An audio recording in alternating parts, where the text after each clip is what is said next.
Gabriel, aujourd'hui, c'est une recette de ta région. Oui, c'est une poêlée de crevettes au piment d'Espelette. Et c'est pour combien de personnes? Pour 2 personnes. Mange bien chez toi. Ah oui. Première chose, il faut préchauffer le four. Il faut préchauffer le four à 240 degrés. Là, on a les ingrédients, c'est pour faire la sauce.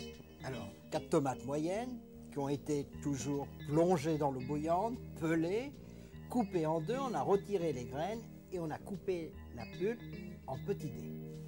4 petits oignons, pelés, émincés finement. Les 3 tranches de jambon de Bayonne, alors coupées en grosses lanières. Voilà. Et la petite merveille, Le piment d'Espelette. mais séché. Séché, voilà, séché. De l'huile d'olive et du sel. Alors, on prend une casserole, Casserole. ou un poêlon, on chauffe un petit peu, Oui. On met une cuillère d'huile d'olive et on met les oignons.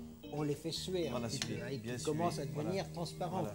Il faut qu'ils aient une toute petite couleur blonde. Hein. Voilà, légèrement blanc. Alors, on met le jambon. Alors, le jambon, qu'est-ce qu'on y fait? Juste chauffer. Voilà, on le fait colorer un petit peu aussi avec les oignons pour qu'il lâche bien son goût. Maintenant, on va mettre les tomates. Et là, les Bon, tomates bon, vont se doucement. parfumer du jambon de Voilà, Bayonne. voilà. Alors, on assaisonne. Très peu de sel parce que le jambon est salé. Alors, le piment d'Espelette, 2 pincées. C'est pas fort le piment d'Espelette. C'est très parfumé, mais pas trop c'est fort. très très bon. On en trouve facilement du piment. À Espelette surtout. À Espelette, oui. Mais en France, maintenant, on en trouve partout. Ah, Et parce sur que, les- ah d'accord, parce qu'Espelette, c'est pas en France. J'attendais ça, le Ouais. Pays Basque, ce n'est pas en France. Voilà, donc c'est fondu. Là, on a laissé cuire 3-4 minutes en Voilà, tout, à oui, peu près, oui, 4 voilà. minutes. La fondue d'oignon est bien répartie Bien réparti. dans le plat gratin, mais on avait récupéré, donc on a fait les tomates, on a repris les graines et le jus avec la peau et on a pressé dans une passoire pour Voilà, récupérer pour le jus. récupérer le jus. Si on n'en a pas, on peut mettre un petit peu d'eau à la place. Voilà. On le répartit un petit peu, c'est-à-dire c'est pour détendre un Voilà, petit pour peu. les détendre, qu'ils ne soient pas trop épais. Le jus est incorporé. C'est incorporé. Et maintenant, on rajoute encore autre chose. Voilà, voilà. Du persil plat haché grossièrement, Grossièrement. concassé, Concassé. une bonne cuillère à soupe Voilà, aussi, une bonne cuillère à soupe. une gousse d'ail hachée finement. Haché finement. Et là, on l'éparpille Voilà. également dessus. Voilà, oui.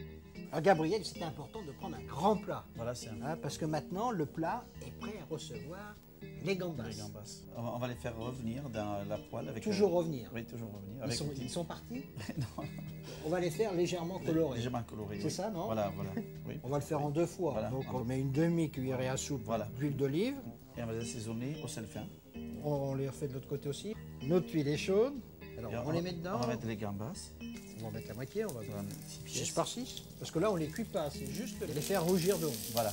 Alors là, maintenant, on peut peut-être Voilà. mettre le piment d'Espelette.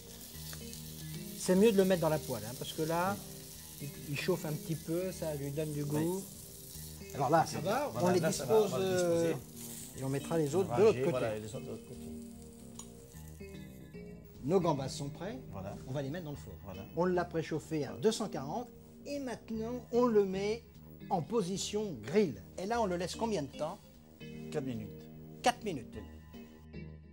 Gabriel, la cuisine basque est aussi bonne que le pays est beau. Oui, et avec un rosé bien frais, c'est meilleur. Au revoir. Et bon appétit, bien sûr.